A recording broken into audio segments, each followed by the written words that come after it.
Hello, everyone, and welcome to this recording. So maybe I should start with a small disclaimer. I made this video primarily for a couple of members of the technical team in my church, and this is to bring them up to speed with what I do so far, what I have been doing. So that at least they get up to speed with what I've been doing, and some of them will probably be able to do things a little better. So it wasn't originally meant for the public, but I'm going to make it available to the public anyway because someone might find this useful. So in this video, what I want to do is just talk a little bit about audio editing. I'll get a little technical at some point in time, and I should start also by saying, second disclaimer, I'm not an expert in audio editing, as you will see probably in this video. However, I can pull out some pointers out there, and hopefully you should be able to do a good job with this. Now, I use Audacity because it's free, and well, yeah, I mean, Audition isn't that expensive, but some is free, and I prefer free.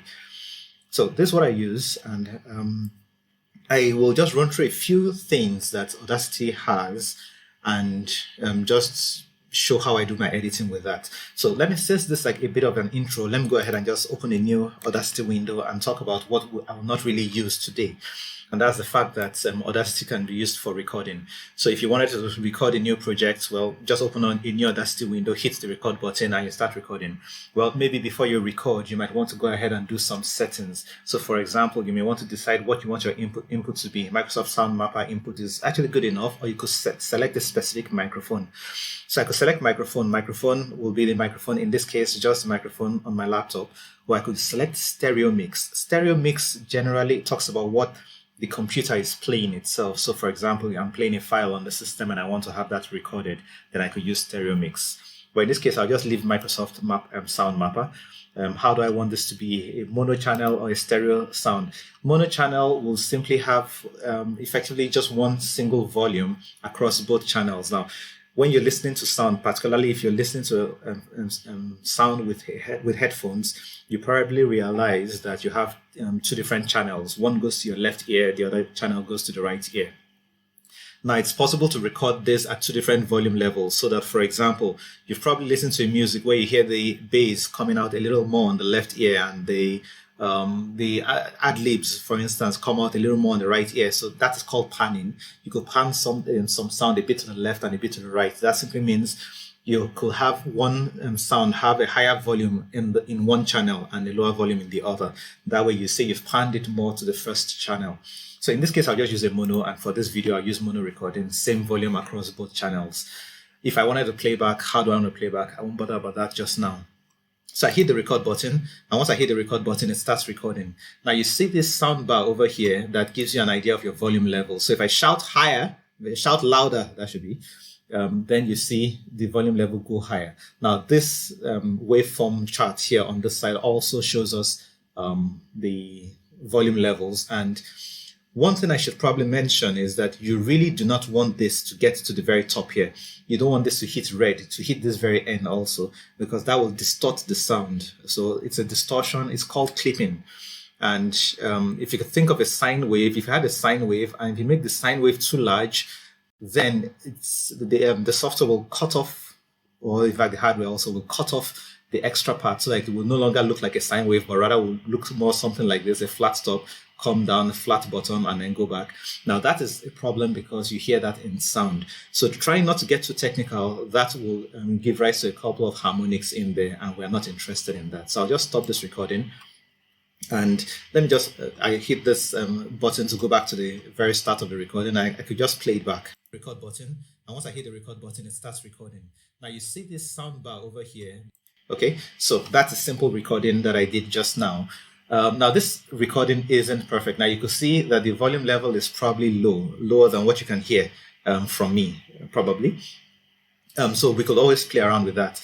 And maybe I should start out my the tutorial by going ahead and working on this file.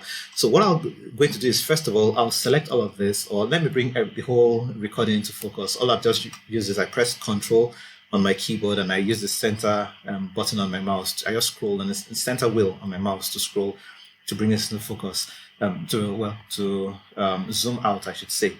Now, there are other ways you could have done this. One way to go is to come to this button over here. That's the zoom tool. If you click on it, if you select that, then right-clicking on this waveform will zoom out. Left-clicking will zoom in. Wherever you click, it will zoom into that portion. If you right-click, it zooms out from that portion. Then you can always scroll through. So let me bring the whole recording into view. You don't have to do this, but well, you might want to do that. So this is to select, this is to zoom, this is to move. So if you wanted to move this track, say you don't want the recording to start from time 0, instead you wanted it to start from, where is this? Let me just click on that, select tool. You want to start from 26 seconds, then you could do that. You want to start from a particular point, you could move it to that point. Say you wanted to start from 30 seconds, you could do that. So I think I'll just, you could experiment with these other buttons over there. This is to edit. If you wanted to zoom in to this waveform and see the individual samples that came in, the individual bits, I should say, individual samples, I think I should say, that came in, you could actually use this tool to really literally edit and drag, increase the amplitude in positive direction or negative direction, as the case may be. So that's what that edit tool is for, but I won't worry about that for this recording. I'll just leave the recording as is. Let me take it back to start at time t is equal to 0. Okay, so I'll get to start at the beginning, and let's just play around with this. That's recording. Now you see this sound bar. Let's first of all increase the volume. Now, typically with many recordings, there are 3 or 4 steps you generally will always do. First thing we'll do, let's select this entire recording. I could click on it twice, and it could select the entire thing, or I could click on this gray portion here. So I just click on that gray portion. It's a lot easier to select or to deselect. Okay, so just click there and you select it. Then first thing many times we'll do is to amplify. Now, one thing Audacity tries to do is that it just it gives you the value that if you just hit OK, it will amplify this as the maximum point without clipping. Okay, sorry, I have this set to allow clipping. So let me uncheck this. So it will not allow clipping. Now, if I just simply hit OK right now, it will amplify everything to the maximum possible level. If I go above this, then it will start clipping the audio, and the audio will no longer sound good. I will demonstrate that shortly, but in the meantime, let me just cancel this and just do what it did originally. 8.351, I click OK. Now notice this gets to the very top, but it doesn't go beyond the top. Okay. So let me go ahead and just play this, listen to what this sounds like. Record button, and once I hit the record button, it starts recording. So I hope you can see that this is louder than it was. Now let me get to this point where it got to the maximum point level. So if I shout higher, shout louder, that should be, then you see the volume level go higher. Now notice that it did not distort, it still sounds okay. So if I shout higher, shout louder, that should be. We're at the very top, there's probably a little bit of distortion. But let me go ahead and amplify this even more to show you what happens if you amplify too much and clipping occurs. So I have now allow clipping is checked. Let me go ahead and just amplify this. 16 dB. This is outrageous. This is way too high, but let me go ahead and do this. Okay. So this is what it looks like now. Let me go ahead and play and just listen to what it sounds like. An idea of your volume level. So if I shout higher, shout louder, that should be. Okay, I don't know if you can see that the volume quality, yes, it's louder, but it is terrible. Let me make it even worse. Let me amplify even more. So I just want to get why distortion is a bad thing. The idea of your volume level. So if I shout higher, shout louder, that should be. Now, I do apologize for that if you're listening with headphones and that got too loud. But that shows you what distortion is like, and we do not like that. I'll just hit Ctrl Z, and undo back to what we had before. Okay, now let's Ctrl Y, okay, to this amplified level.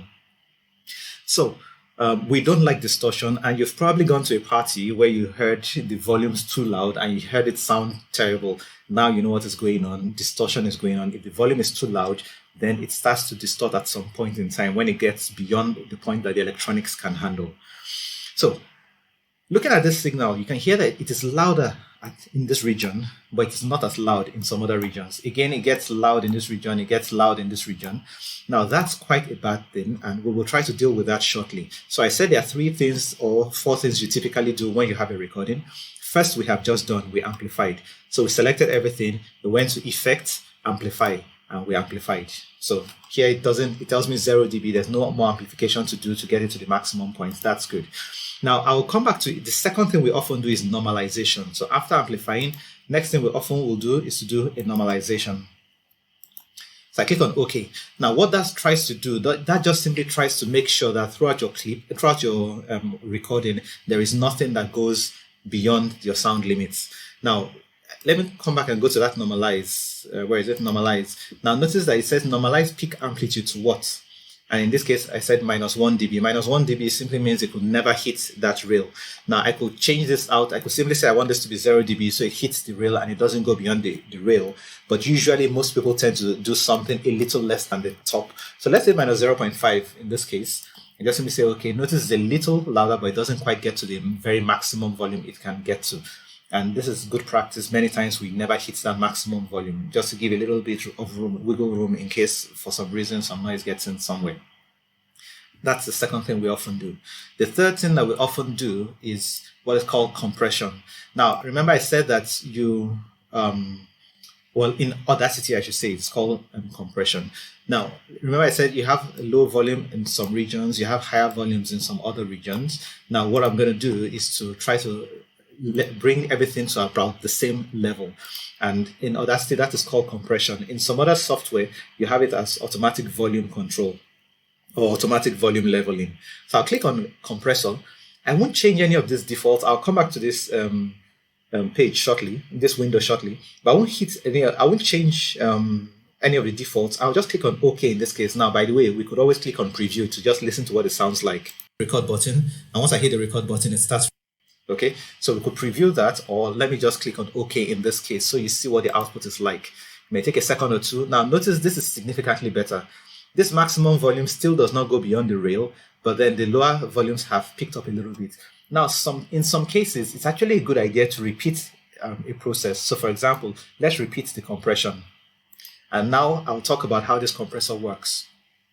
What the compressor tries to do is that it places a linear amplification over the curve for two different ranges. Okay, so between -50 or minus whatever this is, minus maybe 54 or 56 dB, between this point and this other point over here, you have a linear curve that amplifies with this curve. Between this point and that point, you have another linear curve that amplifies in this way. Now, so you have a first threshold -12 dB and a second threshold at -40 dB. The whole idea is this. Your noise floor, about when you're okay, so let me cancel this and come back here. If I zoom in a little bit, there are some portions when I was effectively silent. For instance, this portion here. Notice that was mostly my breath and silence. Now, when I am amplifying and I want to bring everything to approximately the same level, I don't want to amplify this breath to be as loud as my voice over here. That will not make sense. Okay, so this is the voice, this is my breath, and this is voice. I want to amplify my voice, but not the breath. So I once again come and go to the compressor. Here we ask the question, okay, where is my noise floor? What level, how loud was my noise? dB, by the way, is a way you measure volume levels. Again, I won't get too technical on that. There's a calculation one could do for that. So about what level is my noise at?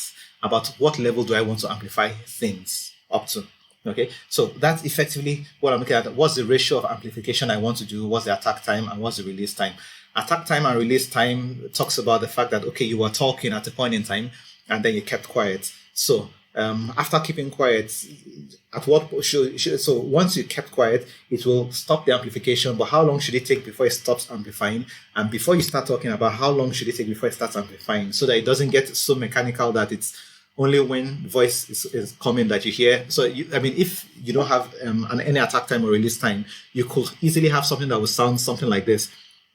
And there nothing, and you really don't want that to happen. But again, please feel free to play around with the compressor. So I'll just leave this default like I did it the first time and go ahead and just click on OK.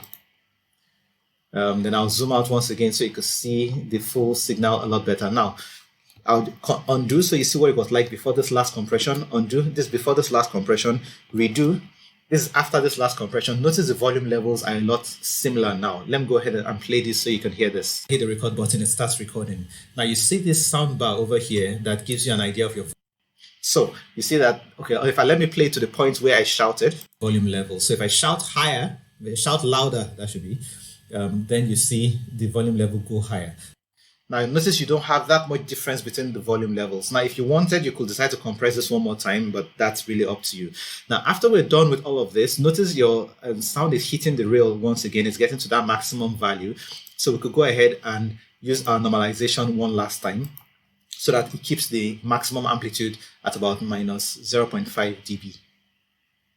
And really, that's many times what you do with a typical recording.